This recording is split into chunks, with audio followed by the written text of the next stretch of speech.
ডান পাশ দিয়ে আসুন।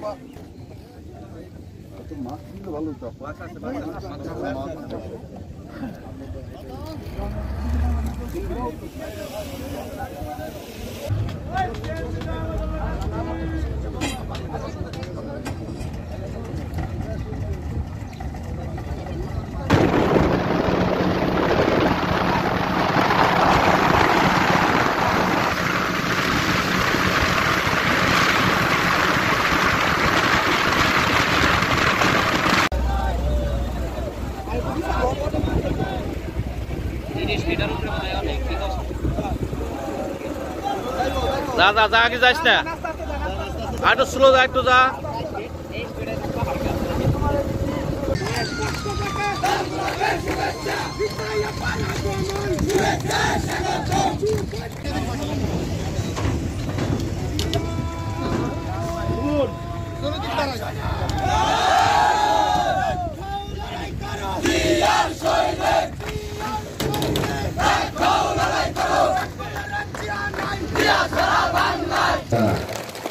আজকের এই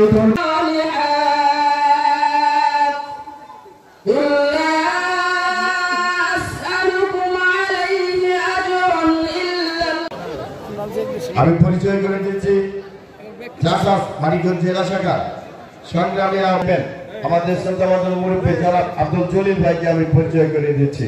এ পর্যায়ে বক্তব্য রাখা তখন আওয়ামী লীগ আমাদের ভোট পড়েছিল মাত্র 33টি।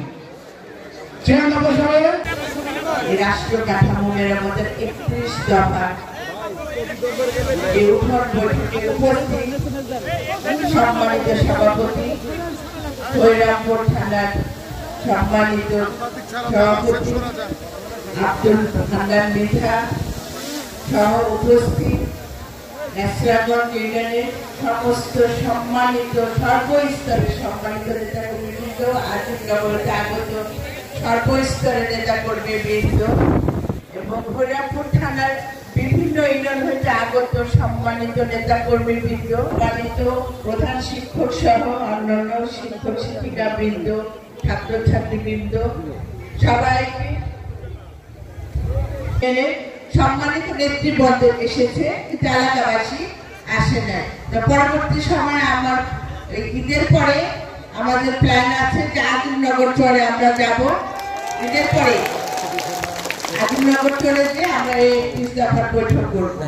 উপস্থিত সবাইকে আবারও কিন্তু সাফল্যমণ্ডিত করছে, আর আবার আপনাদের প্রতি কৃতজ্ঞতা এবং বারবার একটাই কথাই আমরা বলবো, জনাব তারেক রহমানের প্রতি আমরা চিরকৃতজ্ঞতা জানাবো। আমাদের মোটামুটি সবার ধারণা আছে, আমি জানি এই 30 দফাটা কিসের জন্য করা হয়েছে। দেশের মানুষের কল্যাণের জন্য করা হয়েছে, জনগণের জন্য করা হয়েছে। যেটা আপনারা দেখেছেন, এখানে আমরা অনেক মুরব্বী আছেন যারা, আপনারা এখানে যারা আছেন 17 বছর ধরে আপনারা দেখেছেন যে এদেশে কি সব নষ্ট হয়ে গিয়েছে না, সব শেষ হয়ে গেছে, কিছু না। তার থেকে বেশি মূল্য আপনাদের দিতে হচ্ছে। এই যে সমস্যা, এই সমস্যাগুলি তো একটা সরকার গঠন না হলে আপনি করতে পারবেন না। সেই সমস্যার কথাও কিন্তু এই দফার মধ্যে আছে, এই প্রত্যেকটা দফার মধ্যে আছে। যখন আল্লাহ আজকে দেখলাম ডিসেম্বর মাসে আমাদের নির্বাচন হয়ে যাবে, ডিসেম্বরের মধ্যে যখন নির্বাচন হয়ে যাবে, গণতান্ত্রিক সরকার যখন প্রতিষ্ঠিত হবে, এবং আমরা তো মনে করি যে আমাদের কি অবস্থা দেখলাম যে নদী শাসন, সে নদী শাসনের কাজও করেনি, কোনো কিছু করে না, আসেও তো নাই মনে হয় এই এলাকায়। এই এলাকায় কি আসছিল কোনো বিগত সময়ের কোনো নেতা টেতা? এত উন্নয়ন বলছে যে হাসিনা সরকার এত উন্নয়ন বলছে, আমি তো কোথাও উন্নয়নের ছোঁয়া দেখলাম না। আপনারা কি দেখেছেন? এখন আমাদের কাজ হবে, আপনারা যে উন্নয়ন চাচ্ছেন, যে কাজগুলো আপনারা চাচ্ছেন, নদী শাসন লাগবে, তারপরে কি করে সীমানায় চর, নতুন চর গেছে, চরগুলিকে আমাদের আবার বুঝে দিতে হবে। সেই চরের সীমানা বুঝতে হলেও কিন্তু আমাদের ধানের শীষ কাটতে হবে।